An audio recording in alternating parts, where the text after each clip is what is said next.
종종 우리 주변엔 좀 짓궂은 어른들이 있습니다. 그래서 어떤 아이들을 만나면, 어떤 집에 방문하면 이렇게 묻곤 합니다. 얘야, 너는 엄마가 더 좋니? 아빠가 더 좋니? 여러분은 그런 질문 하지 마십시오. 그 아이는 참 난감합니다. 또 부부 사이에 있어도 이런 질문들이 오갈 수도 있습니다. 신혼인 아내가 그 남편에게 당신은 내가 더 사랑스러워? 아니면 당신 엄마가 더 사랑스러워?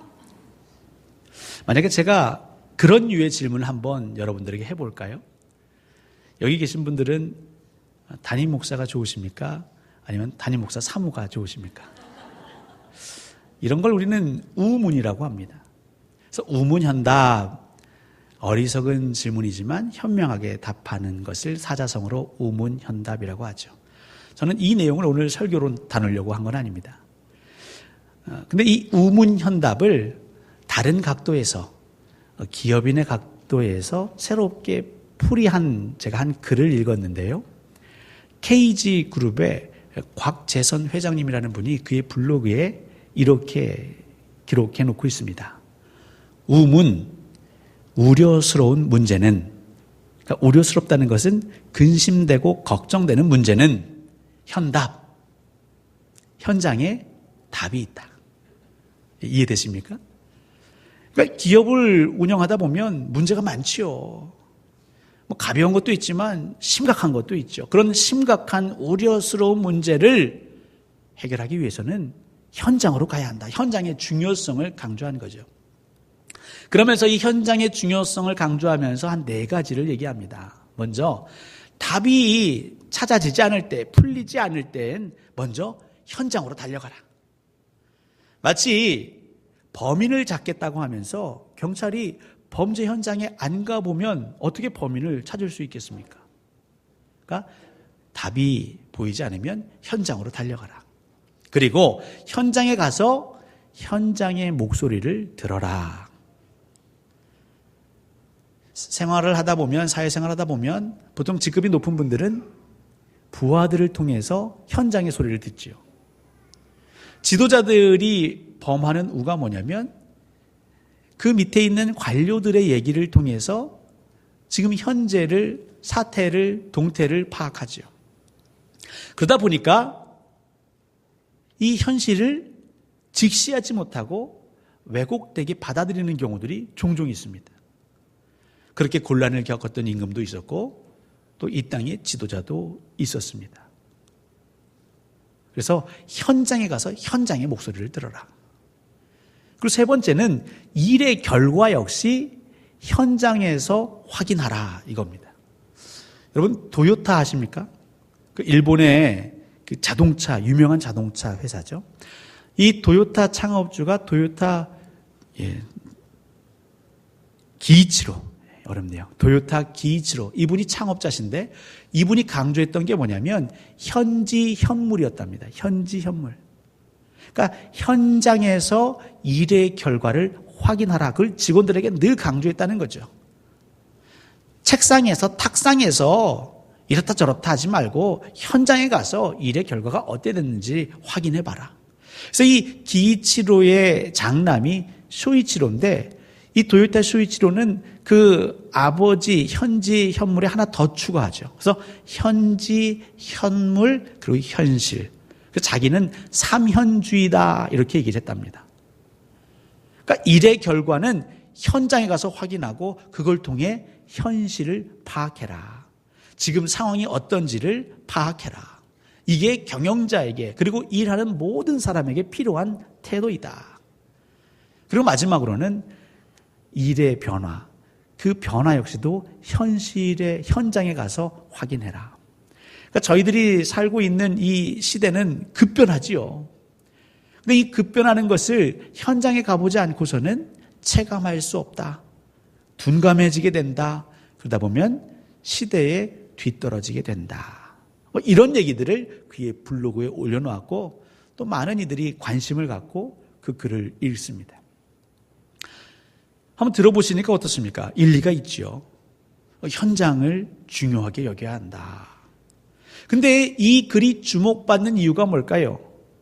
그거는 역설적으로 사람들은 일리가 있다고 말하지만 사실 시간이 가면 갈수록 현장에 관심이 없어집니다.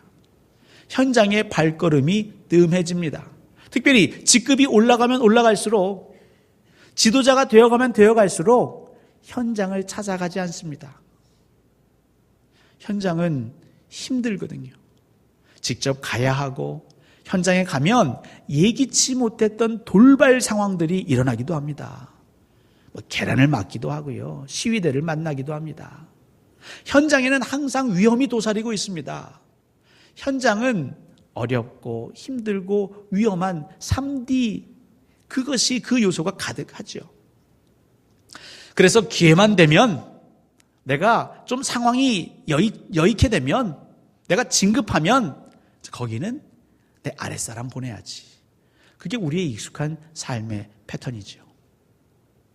동시에 그런 현장을 살다 보면 우리 안에 어떤 마음이 자꾸 드냐면, 이 지긋지긋한 현장 언제 벗어나나, 내 기회만 주어진다면 하루빨리 이곳을 떠나서 편안하고 안락한 내 사무실이 있었으면 좋겠다. 그렇게 그 날을 손꼽아 기다리는 거 아니겠습니까? 물론 저와 여러분은 기업을 운영하는 경영자도 아닙니다. 하지만 비슷한 것은 있죠. 공통되는 점은 있습니다. 뭐냐면 저와 여러분들이 살아가는 삶의 현장에는 우려되는, 근심되는, 걱정되는 문제 투성입니다. 나를 힘들게 하고 괴롭게 하는 그런 돌발 상황들이 늘 끊이지 않고 여기저기서 밀려 들어오고 있습니다. 과연 이런 상황 속에서 믿는 사람은, 그리스도인들은 어떻게 살아야 할까요? 제가 곽재선 회장의 글, 또 우리가 직면하고 있는 이 삶의 현장에서의 실존의 고민, 이 고민 가운데에 창세기 41장, 오늘 우리가 읽은 요셉의 본문이 떠올랐습니다. 이 요셉의 이야기를 통해서 과연 우리는 그럼 어떻게 살아야 되는가? 문제투성이인 이 세상 속에서 우리는 어떤 걸음걸음을 살아내야 하는가, 여러분과 나누기를 원합니다. 먼저 여러분에게 부탁드립니다. 이 요셉의 이야기가 나오면 사실 그 설교를 듣는 성도님들은 마음이, 긴장이 싹 풀어지죠. 편안해집니다. 왜냐하면 이 이야기의 결말을 다 알기 때문입니다. 요셉이 고생은 했지만 잘 됐잖아. 근데 그러한 선입견을 가지시고 그 결말을 마음에 늘 담아두면서 성경을 읽고 특별히 지금 설교를 들으시면 긴장감이 떨어지게 되는데요. 그래서 여러분에게 부탁드리는 것은 요셉의 이야기의 결말, 그걸 자꾸 떠올리지 마시고 저와 함께 요셉의 삶을 처음부터 다시 밟아가 봤으면 좋겠습니다. 여러분, 요셉은 하나님의 사람이었습니다. 거기에는 의심의 여지가 없습니다. 요셉은 하나님의 영에 충만했고 하나님이 이끄시는 대로 순종했고 그곳에서 반항하는 삶을 살지 않았습니다. 늘 이끄시면 이끄시는 대로 따라갔죠. 근데 그의 인생의 결과, 드러나는 현상은 어땠습니까? 하나님이 이끄시는 대로 따라갔더니 그의 삶이 늘 풍요로웠더라, 이런 얘기가 성경에 없죠. 사실 그 인생은 더 미궁 속으로 빠져들어갑니다. 빠져나올 수 없는 늪에 가라앉는 듯한 형상을 취하고 있습니다. 여기서 분명 저와 여러분들이 짚고 넘어가야 할 우리 신앙의 문제가 있습니다. 우리 신앙 고백이 있습니다. 그것은 하나님의 뜻대로 하나님을 믿고 따르고 순종하면 내가 힘들고 고생하는 내 문제, 우리의 문제를 하나님이 해결해 주실 것이다. 여러분, 이런 생각을 지금도 가지고 계신다면 이거 바꾸셔야 합니다. 하나님의 말씀대로 우리가 살아가도 우리의 문제가 해결되지 않을 수 있고요. 아니, 오히려 더 문제가 악화되는 경우를 성경에서는 너무 많이 보게 됩니다. 실제로 함께 신앙생활하는 성도님들의 삶을 보면 어렵고 힘든 가운데에서도 그래도 오직 예수, 오직 말씀대로 살려고 예배 자리를 지키려고 하시는데 점점 상황은 더 악화되는 분들의 그 삶을 만나게 될 때가 있습니다. 근데 우리가 만약 하나님의 뜻대로 순종하면 우리의 문제가 해결된다라는 그 명제가 우리 신앙의 모토가 된다면 어떤 일이 벌어집니까? 문제가 해결되지 않는 자의 삶을 우리는 다시 평가하게 되겠죠. 그렇게 기도했는데 문제가 해결 안 됐네. 당신에게 죄가 있습니다. 당신이 잘못 기도했습니다. 아니면 당신이 지금 하나님을 믿는 게 아니라 우상을 섬기는 것 아닙니까? 라고 되묻게 되는 것이죠. 하나님께서는 분명 저와 여러분에게 약속하셨습니다. 너희가 내 말대로 순종하면 반드시 너희에게 복을 줄 것이다. 그러니까 저희들은 넘겨짚는 거죠. 하나님이 복을 주신다고 했으니까 그 복은 뭐냐? 아니, 내가 힘들어하는 문제를 해결해 주시는 게 복이 아니냐. 근데 여러분, 그것은 오해의 여지가 너무 깊습니다.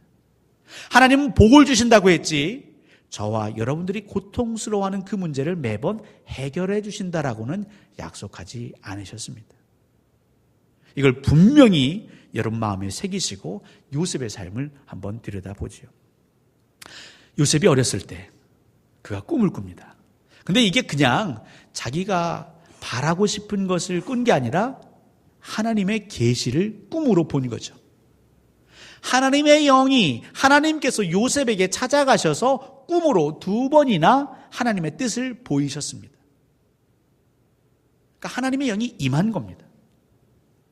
하나님의 영이 임해서 기쁜 나머지 요셉이 그 얘기를 부모에게, 형들에게 합니다. 어떤 일이 벌어졌죠? 아버지가 요셉을 편애했습니다. 그것도 못마땅한데 그 꿈 얘기를 들으니까 괘씸합니다. 결국 그래서 이 요셉은 죽을 위기를 넘겨 구덩이에 떨어집니다. 그리고 결국 미디안 상인들에게 팔려 애굽으로 종살이를 가죠. 하나님의 영이 임했습니다. 하나님의 뜻을 보았습니다. 하나님의 계시를 본 그대로 얘기했습니다. 잘못된 게 없지 않습니까? 근데 그 요셉이 그 결과로 얻은 것은 이쁨 받고 사랑받던 그 자유인의 신분을 빼앗기고 그는 노예가 됐습니다. 종이 됐습니다.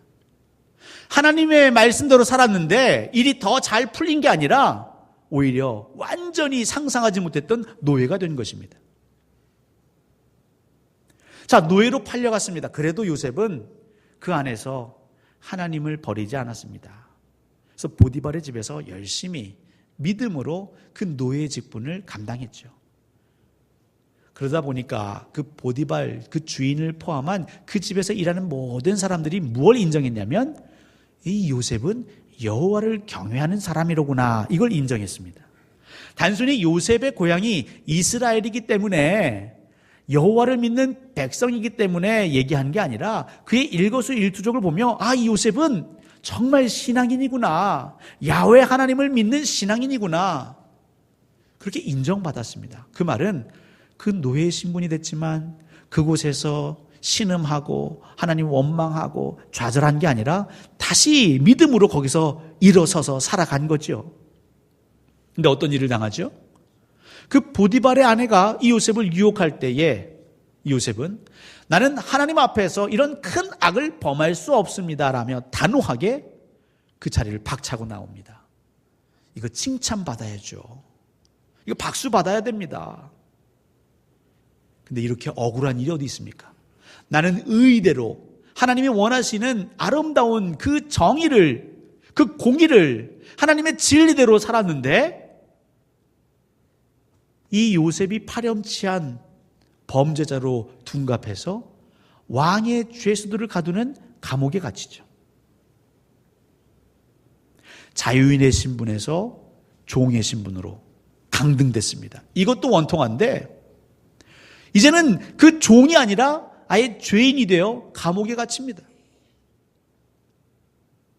하나님을 믿고 따르는데 만약에 여러분의 삶에 이런 일들이 벌어진다면 여러분들은 어떠시겠습니까? 참 신기합니다. 어쨌든 요셉은 그래도 감옥에서 하나님 뭐가 그렇게 좋은지 열심히 하나님을 믿고 섬깁니다. 그러다가 술 맡은 떡 맡은 관원장을 만나죠. 그들이 어느 날 꿈을 꿉니다. 꿈자리가 뒤숭숭합니다. 괴로워합니다. 얼굴엔 근심빛이 가득하죠. 요셉이 묻습니다. 아니 얼굴빛이 왜 그러십니까? 내가 꿈을 꾸었네. 그러면 저한테 말씀하십시오. 아시잖아요. 저 하나님 잘 믿는 거 아시죠? 꿈의 해석은 여호와 하나님께 있지 않습니까? 그 말을 듣고 두 관원장이 요셉에게 꿈 얘기를 합니다. 이 대목은 무엇이냐면 그만큼 감옥에서 요셉의 삶이 믿을만 했다라는 것을 보여주는 것이죠. 이 두 관원장이 그동안 보아오니 이 요셉은 정말 여호와를 신실하게 믿는 자로구나. 우리하고는 뭔가 좀 다른 게 있구나. 그래서 꿈 얘기를 했더니 그걸 해몽해 줍니다. 해석해 줍니다. 정말 그 꿈대로 해석한 대로 술 맡은 관원장은 복직하고 떡 맡은 관원장은 형장의 이슬로 사라지죠. 요셉이 설레는 마음에 그 술 맡은 관원장이 부탁하지 않습니까? 선생님, 날이 제가 억울하게 감옥살이 하는 것 알고 계시죠? 이제 감옥에서 나가시면 이 억울한 사연을 좀 밝혀주셔서 제게 은혜를 베풀어 주십시오. 부탁합니다. 그 술 맡은 관원장이 뭐라고 했겠습니까? 알았네. 걱정하지 말게. 자네가 누군가 하면서 감옥 밖을 나갔겠지요. 하루 이틀 지나도 소식이 없습니다. 우리 날이 바쁘셔서 그러시겠지. 그 윗 어른들께 말하는 게 쉽겠어. 일주일이 지나고 한 달이 지나도 소식이 없습니다. 그 술관원장이 나가서 내 사연을 말해서 내 억울함을 풀 수 있을 거라고 기대하고 소망하고 있는데 감감무소식입니다. 여러분, 우리가 이런 걸 희망고문이라고 합니다. 희망고문. 좋은 날이 오겠지라고 하는데 안 되고 또 소망하는데 안 되고 그 남아있는 소망의 싹마저 짓밟히는 거죠. 하나님의 뜻대로 순종해서 하나님의 말씀 감동대로 행했는데 요셉은 감옥에서도 희망 고문을 당하게 됩니다. 요셉이 지금 3번의 그 역경을 통해서 기도하기를 하나님 제발 이 고통에서 저를 건져주십시오. 이 환난에서 저를 자유케 해주십시오. 제가 언제까지 이 억울한 일을 당해야겠습니까? 저는 못 참습니다. 하나님 뜻대로 했는데 이제 제발 좀 저를 좀 더 나은 형편으로 옮겨주십시오 라고 그의 기도가 그렇게 하나님께 반복되었더라면 그가 당하고 있는 어려움과 억울함을 해결하고 그 문제를 해결하고 싶은 마음에 하나님을 믿고 기도했다라면 저희가 오늘 이 41장 37절부터 47절까지 읽었는데요. 아마 45절 하반절과 46절은 이 자리에 기록되지 않았거나 아니면 저 뒤에 가 있었을 수 있는 확률이 높습니다. 이게 무슨 말인가 더 설명을 드리겠습니다. 자, 그래도 요셉은 하나님을 믿는 신앙을 포기하지 않았습니다. 어떤 마음이었는지 그는 하나님을 믿었습니다. 그러더니 갑자기 바로 왕이 요셉을 호출합니다. 알고 봤더니 술관원장이 얘기를 한 거죠. 이 바로가 뒤숭숭한 꿈을 2번이나 꿨는데 어느 누구도 해석을 못하는 거죠. 그러다가 이 요셉의 얘기를 듣고 요셉이 이제 하나님이 주시는 감동으로 바로의 꿈을 해석하기 시작합니다. 근데 해석을 하다 보니까 이게 낭패입니다. 낭패. 여러분들은 누군가 와서 저에게 2개의 소식이 있는데 좋은 소식과 나쁜 소식이 있습니다. 어떤 걸 먼저 듣고 싶으십니까? 여러분 뭘 선택하시겠어요? 지금 바로의 꿈에는 2가지 얘기가 있는 거 아니겠습니까? 요셉이 해몽을 하기 시작합니다. 왕께서 꾸신 꿈은 이 땅에 7년 동안 엄청난 풍년이 깃들 거라는 꿈입니다. 지금까지는 경험하지도 못했던 엄청난 풍년이 이 애굽에 넘쳐날 것입니다. 그렇게 해몽을 하니까요, 초조하고 긴장했던 왕과 그 신하들이 얼굴이 환해집니다. 입이 귀에까지 걸리는 거죠. 이 나라가 잘 된다니까 얼마나 좋습니까? 그래서 그렇게 꿈이 끝났으면 좋으련만. 그런데 왕이시여, 왕이 뒤에 후반에 꾼 꿈은 이러한 꿈인데 그 꿈이 무엇입니까? 이제 닥칠 7년 흉년이 있는데 그것은 7년 동안 풍년이 있었다라는 것을 잊을 정도로 엄청난 대흉년이 이 땅에 임할 겁니다. 꿈 내용 자체만 얘기하면 이제 애굽은 망했습니다, 이거죠. 여러분, 이때의 왕과 그 신하들의 얼굴 표정이 생각나지 아니하시면 요걸 상상하시면 이해하기가 쉽습니다. 그 대선 개표 방송 보신 적 있죠? 초반에 압도적으로 득표율에 앞서가고 있는 후보가 있었습니다. 방송은 계속 그를 비춥니다. 근데 자정이 넘어가면서부터 좀 이상합니다. 격차가 좁혀오더니 역전됩니다. 여러분, 그때 그 후보자와 주변의 사람들의 얼굴 보신 적 있으십니까? 침묵이 흐릅니다. 어느 누구 하나 숨소리 하나 못 냅니다. 누가 잘못 얘기했다가는 아주 난리가 나는 상황. 지금 요셉이 꿈을 해몽하고 있는데 왕과 신하들의 얼굴이 이런 모습인 거죠. 딱딱하게 굳었습니다. 아니, 애굽이 망한다는 꿈 해석 아닙니까? 물론 어떤 분은 아니 목사님, 그래도 요셉이 거기까지만 얘기한 게 아니라 그 대안을 얘기했지 않습니까? 이 흉년을 대비해 사람을 세워 정말 잘 준비하시면 이 위기를 넘길 것입니다. 이것은 요셉의 대안이죠. 그 꿈을 해석한 요셉의 대안, 물론 하나님이 주신 지혜지만 여러분, 요셉이 누굽니까? 여러분, 요셉에게 경제학 박사 학위가 있나요? 요셉이 정치 외교 전문가의 어떤 경력이 있나요? 심지어 그는 이방인이고요, 파렴치한 죄목을 뒤집어 쓴 죄인입니다. 여러분들이 깊이 고민하고 있는데 누군가 와서 조언합니다. 근데 알고 봤더니 그냥 형편없는 사람인 거죠. 전과자가 여러분에게 아유 선생님, 사업은 이렇게 하시고요, 자녀 교육은 이렇게 하시고요, 누가 그렇게 조언한다면 여러분 마음에 어떤 마음이 드시겠어요? 너나 잘해라. 어디 와서 지금 훈계냐. 그렇게 바짝 어른 자들에게 요셉이 그렇게 조언하는 게 받아들여질까요? 그 상황적으로 요셉은 직감합니다. 그렇지. 내가 언제 내 삶 속에서 하나님의 뜻대로 순종했을 때에 흔히 인간이 바라는 것처럼 상황이 쫙쫙 해결되고 내 길이 그냥 평탄한 길이 그 대로가 열린 적이 있었는가? 꿈꾼 거 얘기했더니 노예로 팔려가고, 그래도 그 종살이 열심히 했는데 파렴치한 죄인으로 몰려 감옥에 갇히고, 그곳에서도 기도하며 꿈 해석해줬더니 희망 고문을 2년이나 당하고, 아, 이러다 나 잘못될 수도 있겠구나. 근데 37절입니다. 37절 뭐라고 언급하고 있습니까? 바로와 그의 모든 신하가 이 일을 좋게 여긴지라. 여러분, 이것은 굉장히 팽팽한 긴장감이 갑자기 한순간에 풀어지는 겁니다. 이 말이 떨어질 때 어떤 말이 저놈을 당장 쳐 죽여라 나오라는 말을 예상하고 있었는데 갑자기 왕이 환하게 웃으면서 아, 이거 잘 됐구나. 이거 참 잘 됐다. 그러자 그동안 긴장됐던 신하들도, 왕의 눈치를 보고 있던 신하들도 함께 맞습니다. 왕이시여, 참 잘 된 일입니다. 이런 사람을 우리가 어디서 만날 수 있겠습니까? 라면서 여러분 37절부터 45절 중반절까지는요, 막 밀물이 들어오듯이 요셉의 상황이 바뀌는 거죠. 38장, 39장.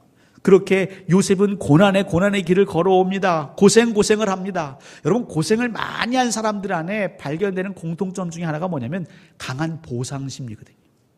내가 고생을 많이 했기 때문에 뭔가 보상을 받고 싶은 마음이 강합니다. 그걸 누가 뭐라 할 수도 없죠.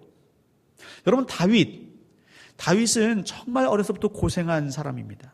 형제가 많았는데 막내여서 혼자 허드렛 일은 다 했습니다. 그러다가 하나님의 부름을 받고 이제 장수가 되어 전장에 나가서 늘 고생합니다. 심지어는 총애받던 신하의 자리에서 그 왕의 눈밖에 나서 또 도망자 신세로 죽음의 위협을 수차례 넘깁니다. 그러다가 왕이 되죠. 아, 하나님 드디어 제 고생에 응답하셨군요. 제 눈물에 응답하셨군요. 제 기도에 하나님 일하고 계시는군요. 이제 저의 삶이 고생 끝 행복 시작이군요. 전쟁이 한창일 시기에 왕이 전장에 나가야 되는데 다윗은 전장에 안 나갑니다. 그 밑에 신하들을 보내는 거죠. 자기 밑에 장수들을 보내는 거죠. 나 할 만큼 했어. 이제 너희들이 해라. 그러면서 그는 그 전쟁이 한창일 때에 유유자적 왕궁을 산책하는 것 아니겠습니까? 이 37절부터 45절 중반절까지를 여러분 쭉 보시면 갑자기 요셉이 그동안 꽉 막혔던 것들이 마치 혈이 풀리듯이 금 목걸이를 끼고요, 왕이 눈앞에서 인장반지를 빼서 그에게 끼워주고요, 그 수레에 태워서 정말 행진을 하고요, 사람들은 엎드리라고 하고 많은 사람들 앞에서 보아라, 이 요셉은 이제 2인자로서 이 애굽을 다스릴 것이다. 좋은 가문에 장가도 보냅니다. 만약 요셉이 그 고난의 고통의 순간들마다 단순히 하나님, 저희 문제 해결해 주세요, 저 이제 고생 지긋지긋합니다, 그런 마음으로 신앙생활을 해왔다라면 어떻게 오해했을 수 있을까요? 드디어 하나님이 이제 나를 돌보시는구나, 내 억울했던 모든 것을 다 풀어주시는구나, 이제 나도 좀 누려야지. 근데 그렇게 안 했습니다, 요셉이. 45절 하반절을 보시면 요셉이 그 바로가 그에게 엄청난 상을 베품과 동시에 그는 바로 앞을 떠나서 애굽 땅을 순찰하러 나갑니다. 46절을 보시면 그가 바로 앞을 떠나 애굽 온 땅을 순찰하니 이렇게 기록되어 있습니다. 여러분, 바로 앞에 더 머물고 싶지 않을까요? 바로 앞에 머물면 풍요로움과 안락함이 보장되어 있습니다. 고생스러운 현장 가지 않아도 됩니다. 3D 피할 수 있습니다. 그 애굽에 똑똑한 아이들 불러가지고 훈련시켜서 걔들 대신 보내면 됩니다. 그렇게 요셉이 통치해도 누구 하나 뭐라 할 사람 없습니다. 오히려 고생 끝에 낙이 온다더니 요셉 그럴만하지. 대부분 사람들은 그렇게 생각하겠죠. 그런데 요셉은 바로 앞을 떠납니다. 뒤도 돌아보지 않고 떠납니다. 마치 그 보디발의 아내가 그를 유혹할 때에 그의 옷을 남겨놓고 떠난 것처럼 그 자리는 마치 내가 있어야 할 자리가 아닌다라고 고백하는 것처럼 그냥 떠나버립니다. 그리고 어디를 가냐면 애굽 온 땅을 순찰하는 것이죠. 그 애굽 온 땅은 어디입니까? 이 애굽에 닥친, 그 주변 나라에 닥친 심각한 문제가 다가오고 있는 그 문제의 자리로 나아간 것이죠. 하나님은 왜 이 본문을 우리에게 주셨을까요? 여러분, 이 본문을 통해서 저와 여러분들이 깨닫기 원하는 한 가지의 진리가 있습니다. 여러분, 문제 해결의 주관자는 누구시라고 고백하십니까?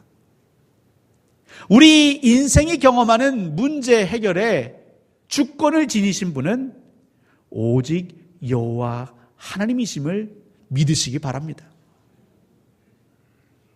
사람들은 착각합니다. 내가 문제를 해결해야 된다고 생각합니다. 그래서 그 문제 해결을 위해서 우리가 현장에 내려가자는 거죠.